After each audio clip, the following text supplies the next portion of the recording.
Welcome to Generosity Experience Live. On today's episode, why should nonprofits focus on recurring giving? Featuring Eric Ressler, founder of Cosmic. And featuring Abby Jarvis, head of content at Neon One. The release of Neon One's recurring giving report.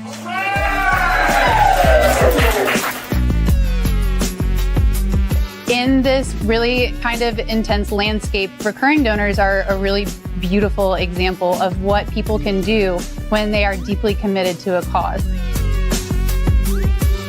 We started planning this in September. It's been a labor of love, and I hope you all enjoy it.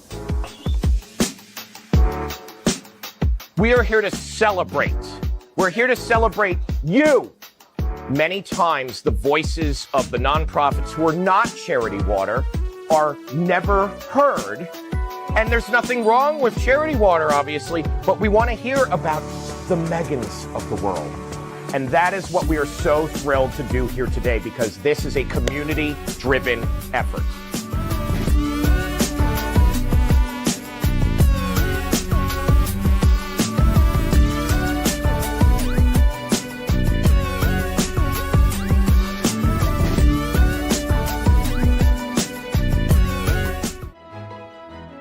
And now, here is your host, Tim Sarrantonio. Welcome to April's episode of Generosity Experience Live, a live stream show where we look at the ways that nonprofiteers like you can get savvier about the ways that technology can better connect you with your community of generosity. I'm your host, Tim Sarrantonio, Director of Corporate Brand at Neon One, coming to you today from Fairfield County, Connecticut, actually, thanks to our friends at Rustic Root Creative and Matt Reynolds in particular. If you're watching this episode on replay, you'll love the engaging and valuable conversation to come. But I want to give you a very special welcome to all of you watching live with us today on LinkedIn, YouTube, and Facebook. You're a very important part of our community of generosity. So we want to take a moment to thank you for taking the time to be here live and offering our biggest live viewer giveaway yet. Hopefully you can join us. Sounds like we might have to check out for YouTube for some of those comments, but without viewers like you, there is no Generosity Experience Live. That's why for each episode, we've offered a different giveaway, and today's is a big prize. I'm going to give one lucky winner our entire AFP Icon package. You can see it on the screen here. During the conference, we gave away hats. We gave away personalized bomber jackets and notebooks with sticky notes in them, fidget spinner pens. I think I got that somewhere around here too. And also a physical copy of the recurring giving report. And so also, how about a $937 donation? One winner is going to get all of that. Now, how do you win? We're going to make it kind of easy. LinkedIn is giving us a little bit of an issue today, but if you pop on over to Facebook or YouTube for sure, then please comment along with the show. We're going to start with this question for you. Does your nonprofit have a recurring giving program? Why or why not? Now, I'm going to give you about 60 seconds to share your answer, and we're actually going to bring our producer of the Generosity Experience Live show, Chris Strub, on. And Chris, we've got a big prize. How are we going to handle this, especially with some of the tech stuff? Hey, Tim. Yeah, we are trying to see if we can get our LinkedIn comments to appear on the screen. I do see, we do have some great comments already from Jennifer Freedy and Brianna Stoddard. So we want to say thank you to everyone who is watching on LinkedIn. Now, here's what we're actually going to do, guys. If you are watching and commenting, all of your comments, no matter where you post them, will count. And I'm going to use this fancy wheel here that you see. Tim is delighted to see it. I am delighted with this. Now, this wheel is actually in Neon One colors. And as you guys are commenting, you see that I'm going to add right here, Jennifer Creedy and Brianna Stoddard. Love it. Audra, Wood. Hey. So each of you will be added to that list, Tim. And then at the end of the show, I'll pop back on when we have Abby on. We will spin the wheel and we will pick a winner. So keep those comments coming. And if you want your comments to appear on screen, you can jump on YouTube and I can add them there. Throwing it back to you, Tim. Awesome. Thanks, Chris.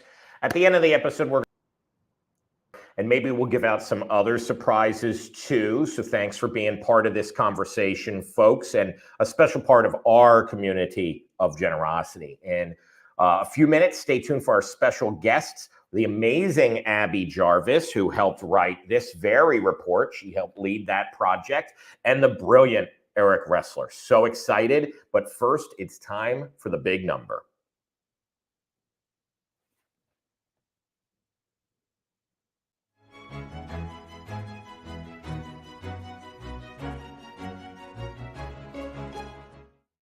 %78%. That's the retention rate of the average recurring donor in the nonprofit sector, according to our recently released recurring giving report. This is significant. According to a recent article in the Chronicle of Philanthropy, both Blackbaud and the much larger data set from the Fundraising Effectiveness Project found a decrease in dollars and donors in 2023. But the article does go on to cite the bright spot that is recurring giving. When we set out to put this report together, my colleague Abby Jarvis and I knew that these sector-wide reports were likely to bring some gloomy news. Yet, previous exploration of the topic that we did around the beginning of the pandemic with the University of Texas at Dallas found that recurring giving is a pretty fantastic way that any size nonprofit can make change happen. However, I want to break down why I think recurring giving itself is a powerful way that a nonprofit can build their community of generosity. As we've covered in a previous episode, new donor retention rates in the nonprofit sector is pretty abysmal. At best, about only 2 out of 10 donors continue to give to a nonprofit after their initial gift. We also have the continued prioritization of affluence over affinity in our sector. Last month, I touched on this, but the newest Fundraising Effectiveness Project data continues to indicate that we're seeing a straining point of over-reliance of donors giving over $5,000 annually. Now, whether you think that rich people are the cause of all of the sector's problems, or if you feel that they need someone to defend them, the reality is that no matter what, that segment is beginning to reevaluate their view of the sector as a whole. And yet, if we look at the history of philanthropy, some of the most powerful paradigm shifts were not because of high net worth individuals, but because of a groundswell of people who've chosen to spread their good in incremental ways. Now our own client base at Neon One showcased this in exemplary ways. One of the best parts of the report that I'm proud of is when we spotlight 4 different nonprofits and the insights and thoughts from their leaders in order to educate the broader nonprofit community. That's the Megan I referred to in that video you saw. It is all well and good for a technology company to put things out like this, but the reality is that your voice is much more important, and you don't want to hear from me when it comes to what success looks like. You want to know that success is attainable for somebody like you. And that's why I'm so proud we're able to celebrate and uplift the stories of IPH, Turner Syndrome Society of the US, Queer Women of Color Media Arts Project, and Alzheimer's San Diego. Recurring giving represents an individual's ongoing commitment toward a cause that they believe in. In our research that spanned over 2,100 nonprofits over a period of 5 years, as well as insights from over 100,000 recurring givers themselves, we looked at a lot of different things. Now, I'd love to spend a few minutes drawing out what we found in the report. But before we begin, I'd love to start with a question to get those comments continuing to go. What do you think the time of the year that most recurring givers initiated their gift? So I'm going to wait. I'm going to try to see what comments that we have. I'll also check the old phone here for my own side so I can kind of see the live stream for some of those LinkedIn ones. Want to know where people think, Yep, Karen won the Lego set. See, we give the prizes out, folks. Those are real. Some have a recurring giving program. Oh, we got Jennifer. Awesome. People sponsor Birds and Rescue Monthly. So, all right, let's see if anybody's got any. Summer for us, end of the year, November or May, Michelle. I'll go with the easiest, obvious one. Jennifer Creedy says end of the year, tax time, which is around April. Here is the fun fact. The answer is May. May. And that points to something very interesting that I invite you to unpack yourselves. What is it that is so different about recurring giving? Now, I'm going to share some stats from our report, but during this segment, I'd love for you to share in the comments what you think is different about this type of program versus other things that a nonprofit can do to engage their community of generosity. I've seen Jennifer talking about this a lot on LinkedIn, for instance, recently. And if you haven't already jumped into the comments today, remember, one person who comments will win the AFP prize pack, including a $937 donation to a nonprofit of their choice. And yes, if it is your nonprofit, of course, that is where it can go. Now, here's some data points. The average nonprofit's recurring donor base grew 127%. Individual recurring givers gave $949 and change each year. The average monthly recurring donation was about $79.10. In fact, the $937 is the average of the small nonprofits, which is a little bit lower at $78. The highest recurring monthly gift monthly is $51,000 and a little bit more than that. And the average recurring donor lifetime was just over 8 years. 8 years. Now let's check the comments. This is an action-packed episode. We got a lot of great guests, but let's see what's going on. Again, I want to make sure that I can see things. Thank you. I see we got the few folks on the YouTube side. I see things happening over here on the LinkedIn. And the thing is that especially for we have the Papayo Rescue House. Apologies if I said that name wrong, but it's comments like that show why I think people are going to stick around for nearly a decade on average for a recurring giving commitment. You have a bunch of people who've been talking about why people give. And I think that's what is more powerful than the monetary benchmarking are the insights that we're able to glean by analyzing around 13,000 donor notes that were provided at the time of the recurring gift. When we followed the responsible and beneficial framework of fundraising AI, we designed a textual analysis of the emotional sentiment of those donors. And what I want to stress here is the real research that validates the ideas driving the psychology of generosity. These are not people who are trying to set up a technologically efficient way for them to donate. People were not talking about how easy it was or how pretty the form was when they were making the gift. They were also not asking to be treated as the hero of the story. What people were talking about was the very nature of humanity itself, the kindness and the goodness and the hope and the inspiration that was there through every beautiful, multifaceted aspect of humanity that touched on ability and race and gender and socioeconomic class and religion. It touched on our humanity itself. That is why I believe in recurring giving. And that is why I believe that the 78% retention rate of recurring givers is just the beginning. So let's get into it.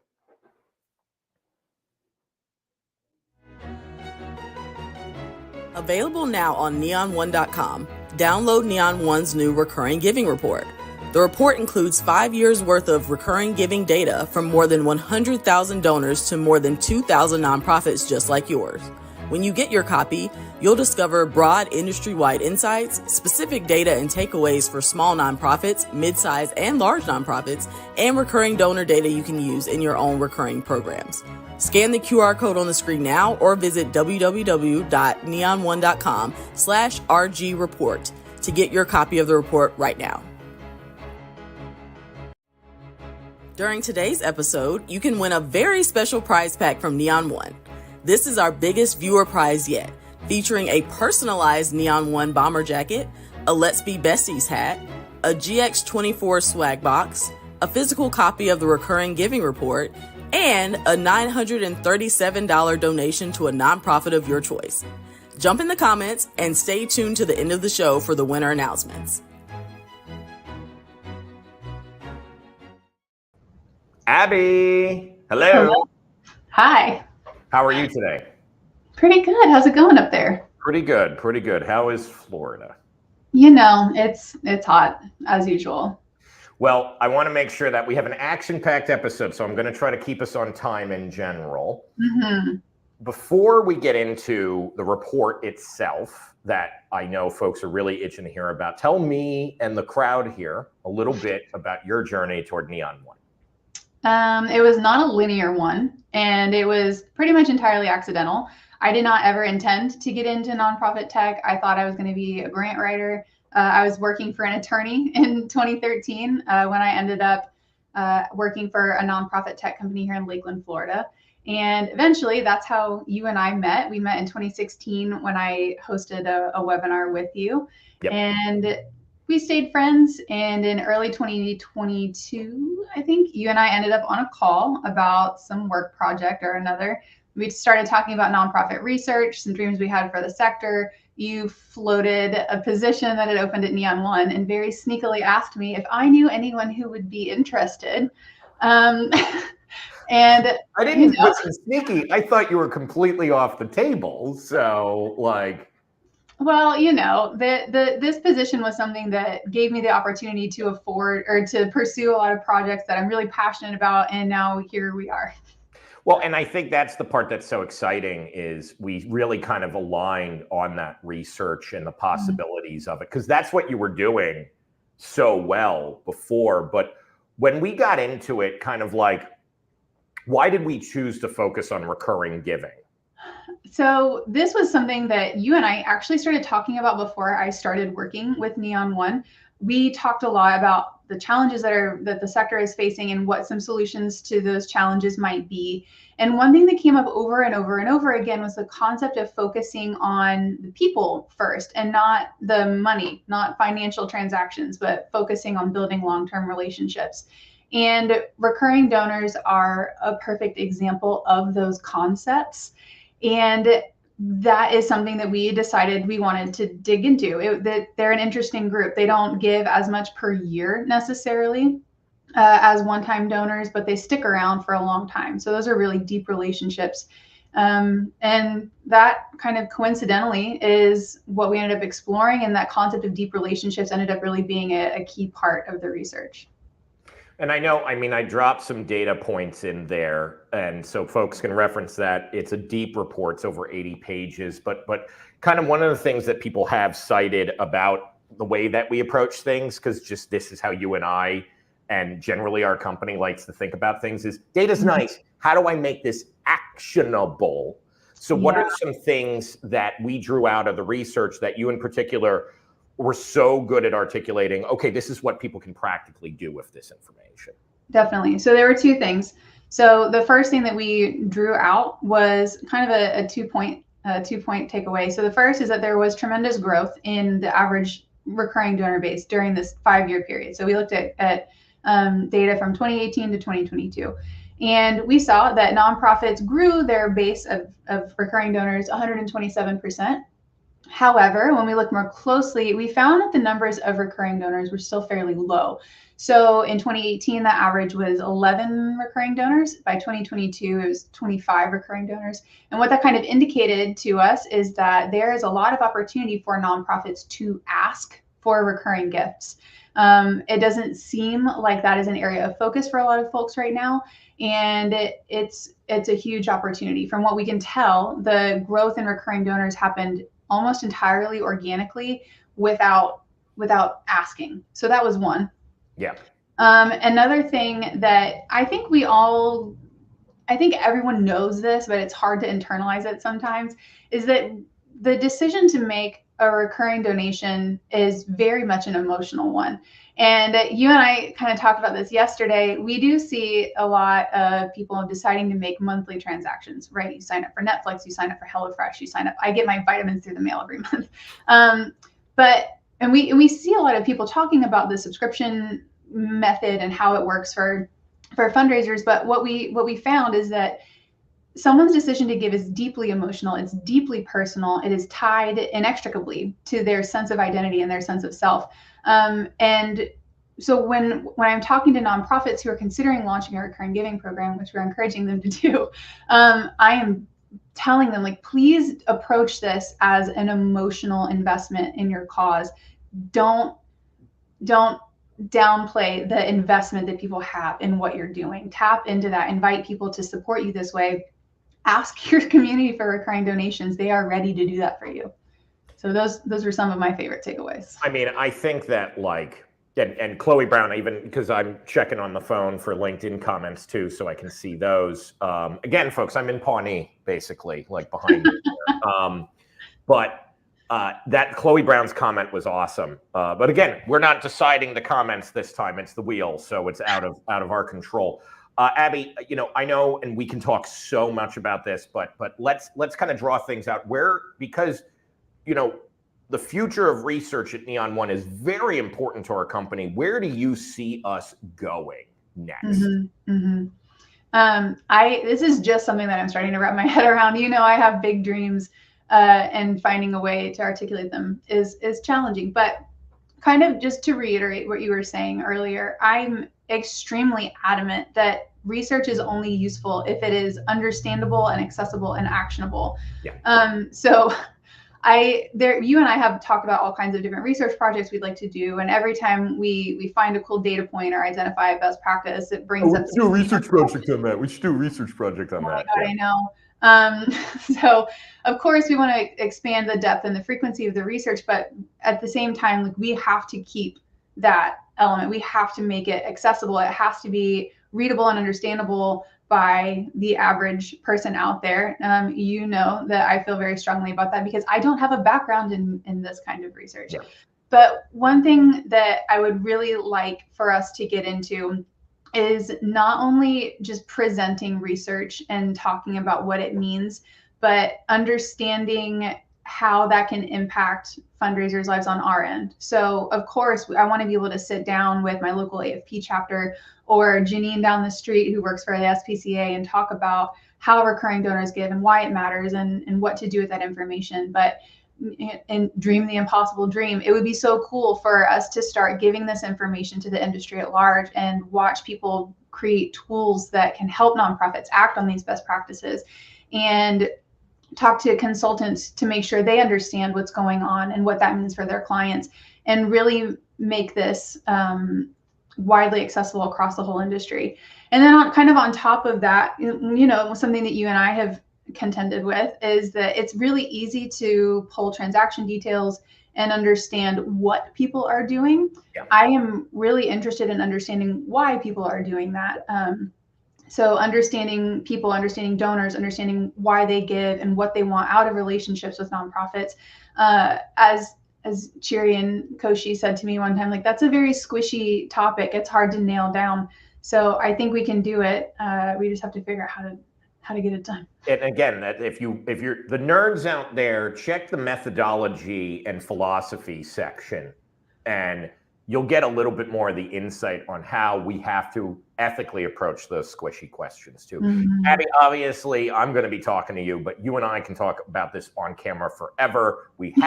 There's a webinar. Go check that out too. But thank you very much for joining us on Generosity Experience Live this month. Thank you for having me. Awesome. All right, Eric's up next. But first, available now on neon1.com. Download Neon One's new recurring giving report. The report includes 5 years worth of recurring giving data from more than 100,000 donors to more than 2,000 nonprofits just like yours. When you get your copy, you'll discover broad industry-wide insights, specific data and takeaways for small nonprofits, mid-size and large nonprofits, and recurring donor data you can use in your own recurring programs. Scan the QR code on the screen now or visit www.neon1.com/RG report to get your copy of the report right now.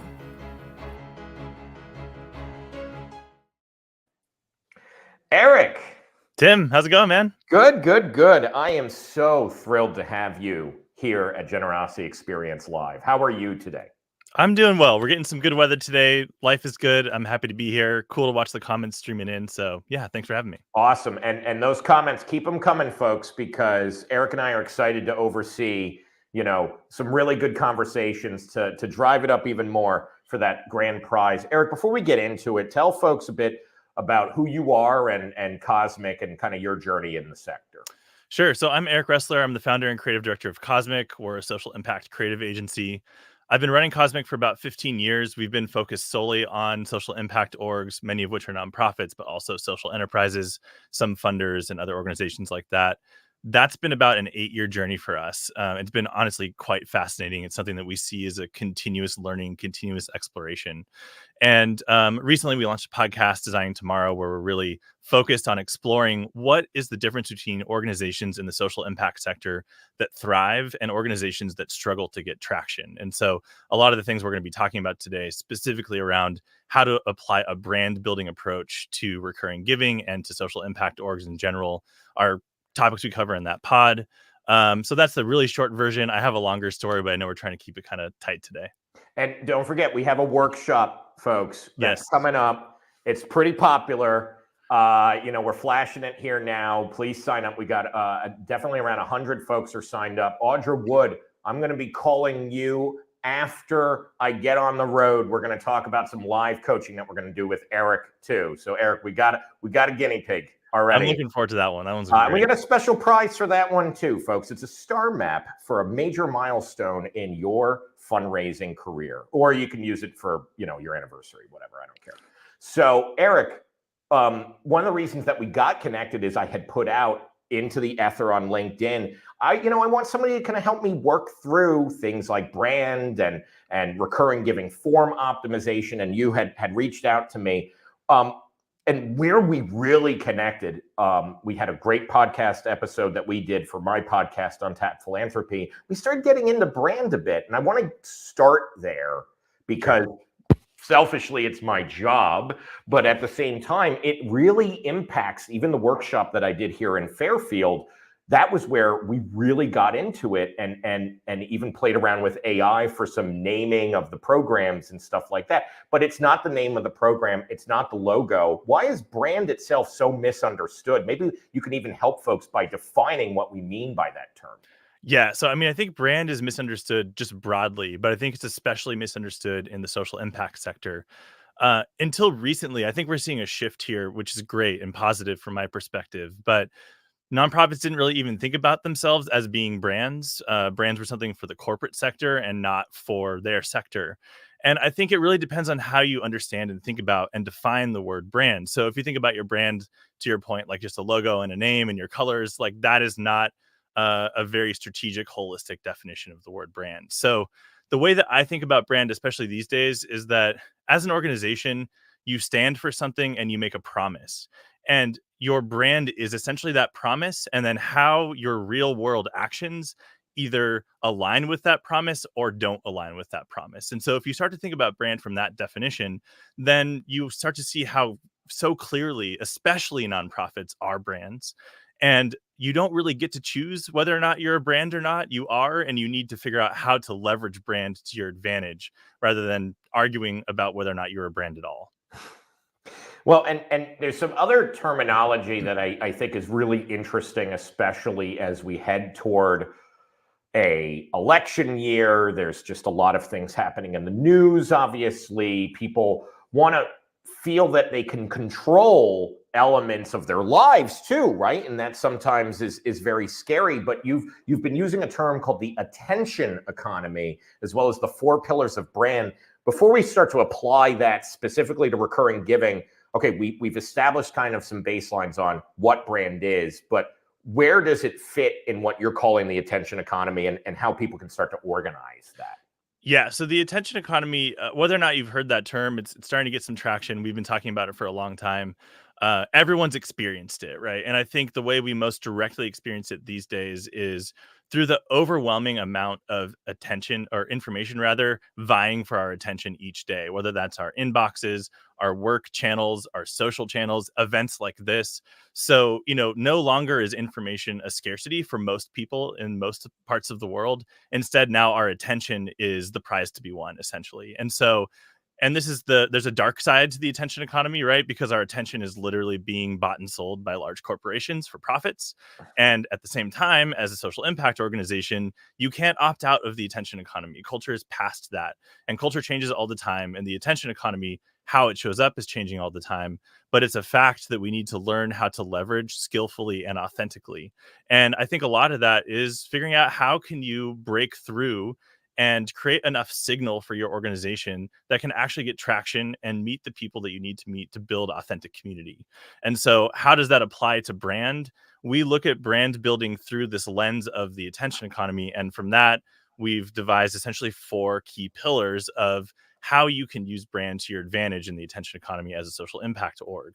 And we could talk briefly about each of them. And if there's follow-ups, we can get into it. But essentially, the first thing is taking what we refer to as a brand building approach versus a transactional marketing approach. So, inferred in the terminology, a transactional marketing approach is looking at communications, interactions, donations, recurring giving, even from a transactional mindset, looking at hitting metrics and numbers, and data and numbers and evaluation is important, but you have to understand and keep in mind the bigger picture of we're trying to build authentic relationships and community here. Whether or not you're doing a recurring giving program or not, that should be your goal as a social impact organization. So that's one key pillar. The second is learning how to craft scroll stopping content that actually does break through in the attention economy. And there's not one formula for doing that. It doesn't mean you have to create super flashy content, high production value content necessarily. In fact, sometimes really authentic lo-fi content can break through better. But in the attention economy, content is king, and you need to learn how to craft content that actually captures attention. So that's the second pillar. The third is about building best-in-class digital experiences, because so much of our communication and culture happens through digital channels today. So using tools like Neon One and other best-in-class digital platforms to power your work, but also building out frictionless, intuitive, extremely easy to use digital experiences is no longer a nice to have as a social impact organization. That is something you have to figure out how to do. Luckily, there's lots of great platforms that allow you to do that out of the box with, donation forms and experiences and even recurring giving programs to some degree. But we can't just let that experience be, oh, well, it's a nonprofit, like we're going to cut them some slack. That is not how people actually interact online today. Yeah. The bench is very high, or the benchmark is very high from brands like Netflix and Apple, and people are not sitting there thinking about, oh, well, this is a nonprofit, so I'm going to cut them some slack. So that's the third pillar. And then the fourth pillar really is around taking a community building or a community-based approach to your brand. And so how can you actually, again, not do this transactionally, but build not just an audience, but a community where there's a feedback loop and there's authentic relationships and there's transparency. So those are the 4 key pillars. I love that. I think the only thing that I'll maybe not push back on, but go, I think actually there is in milliseconds potential for people giving nonprofits grace because of the fact that when they hit that form, they're there because they care. Sure. Versus this is just, I don't understand what this Temu page is from the TikTok thing that I just clicked on, right? This looks weird. Versus oh, this is kind of not a great form. You know what? I love them anyway, right? Yeah. But that has limits. That has limits. So you got to still break through. So how can we start to apply what you're talking about, very useful framework, to recurring giving programs in particular?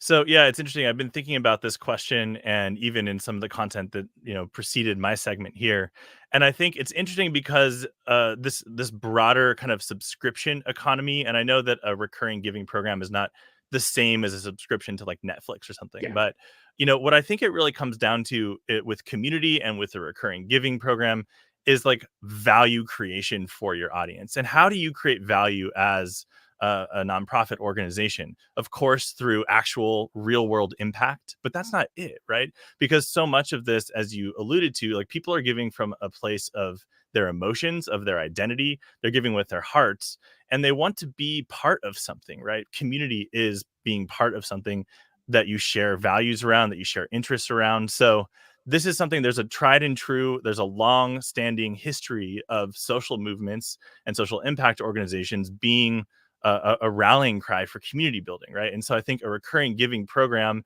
is a way to do that if you can find a way to do that authentically. And I'm not trying to say that's easy, especially because there's so much noise out there, and building community is not an easy thing. Building virtual community especially is not necessarily an easy thing.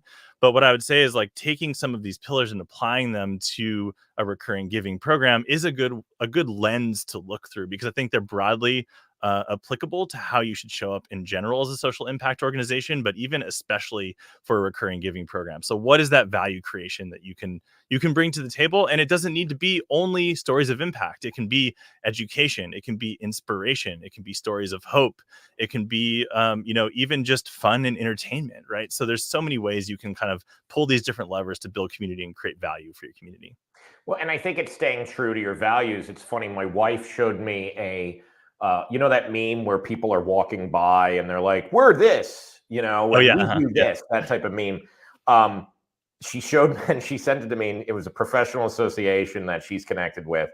And you can tell somebody just did it because they thought they should be doing the video. Yes. And it's like, don't try to jump on that. If it makes sense for your brand to do that type of fun stuff, right? Like, okay, do it, right? But not every brand can do that. So what's some, again, we can talk for so long. We have an amazing workshop where we're going to have a ton of time to drill into this with people who are like, I want to know specifics. But in our limited time today, what can people start to act on? And here we're flashing it again, but we are still talking. What advice do you actually have for folks that can help them kind of stand out? There's 1.9 million nonprofits out there. A lot of them are 92% of them are under $1 million in revenue.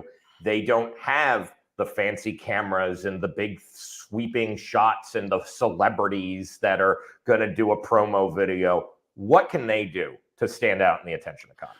So I think there's really so many things you can do, but if I had to kind of boil it down to like one thing, especially for like smaller nonprofits that might not have as many resources, you have to find a way to be your authentic different, right? And there's so many different ways that could show up. So how can you be remarkable? How can you be unexpected? How can you break the mold in a way that's authentic to you?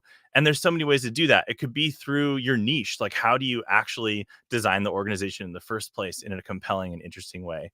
It could be your operating model. It could be how you fundraise. It could be even simpler things like your voice and tone as an organization, how that shows up in your content, how you build community. So if you can only do one thing because resources are scarce or your capacity is scarce, it's better to really focus on that, really deeply question, like, what is the one thing that we can do differently than anyone else in our niche, better than anyone else in our niche, be remarkable in one way, and put all your effort there, because that's going to give you a better chance at actually breaking through in the attention economy versus spreading your efforts across all these different channels, trying to hop on the latest meme and do that because that's what's hot right now.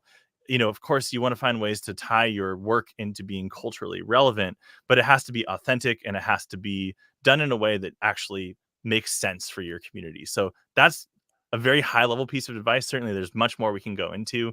And over time, you need to kind of build on these things to be more holistically strategic. But that really is the essence of how you can stand out.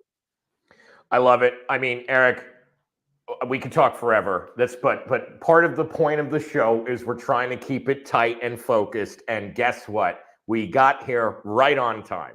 So, folks, want to thank Eric and you for also joining us. Eric, any final words for folks before we sign off for here today? Come to the workshop. We'll get deeper. There you go. There we go. We're going to get into it. We're going to live coach a few folks for sure. I know we have at least one, so please join us. It's going to be very popular, but we do our live coaching format. So not slide heavy. Eric, are we even going to have a deck? We're not going to have a deck. We're gonna break down real world examples though live on screen. Yeah, we're going to showcase people. And just for one example, I just want to give some love to Caitlin Wyon. She just had her episode with Mallory Erickson on monthly giving programs. I listened to it on the drive to Fairfield County here. It is fantastic. We're going to talk about way more than that. Eric's got a whole host of examples that we can go through too. Eric, I'm so happy that you joined us here today. Thanks for having me on. Awesome. All right, folks. We have, Abby, you're back. I'm back. There you go. Oh, we're going to do it. We're going to do it, folks. Okay, we got a bunch of people who commented here today. So, Chris, are you coming on? Are we doing this? I'm happy to throw my square back on. Tim, you ready to spin? Yeah, let's do it. I know we had a lot of great comments here today, really live engagement. So this is rocking. Let's see. I'm loving this. Let's do this from now on. Let's go. We got one more viewer I got to add to the wheel here before. Oh, okay. Is it Caitlin? We've had some folks win some things already. So we're not going to remove you. We're not going to remove you. You engaged. So there you go. Let's do it. Let me turn the music up a little bit. You hear the background music here, Tim? Yeah, I hear the music. Okay, epic. It makes a sound, doesn't it? Yeah, this is so funny.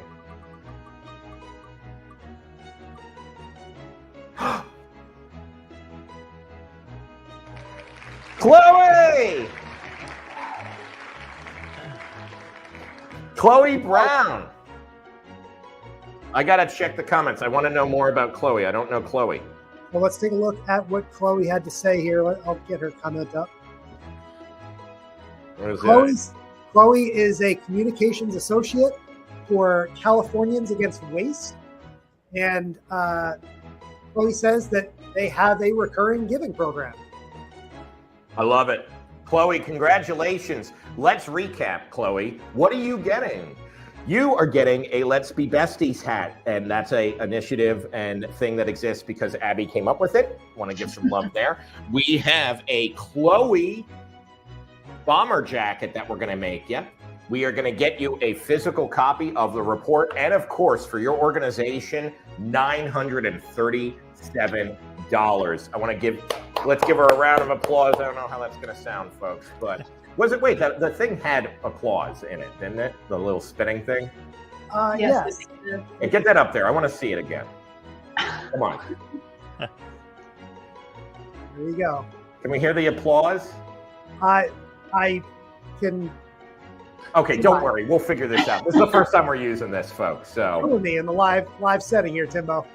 All good. Chloe, congratulations. I want to thank everybody for joining us today. Chris, we also we have some pretty good guests next month, don't we?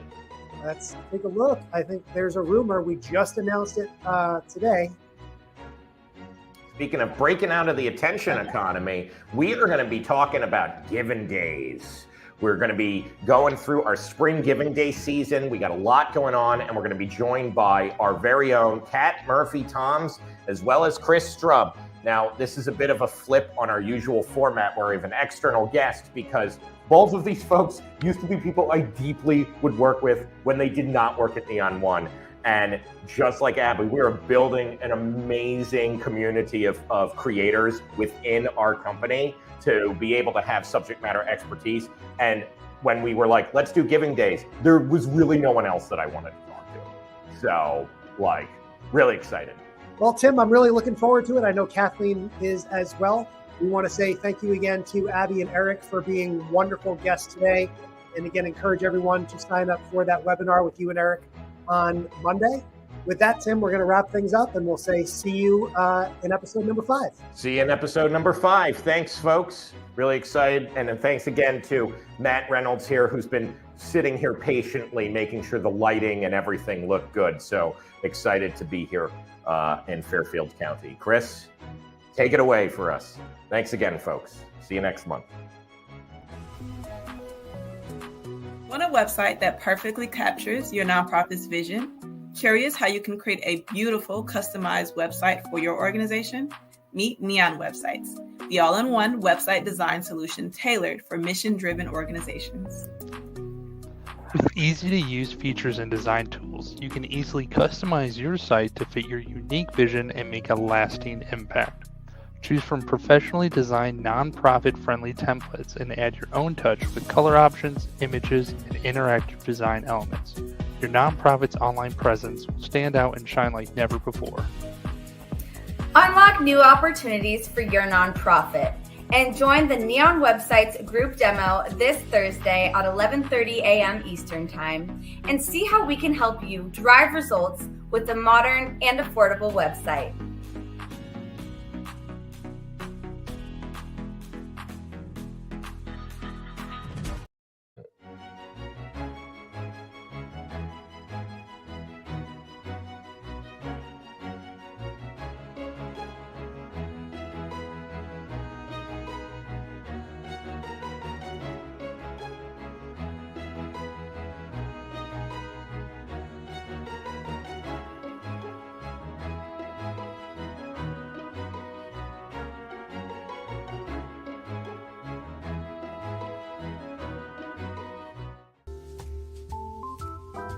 Thanks for watching Neon One on YouTube. Subscribe to keep up with all our upcoming videos, and check out another video right here.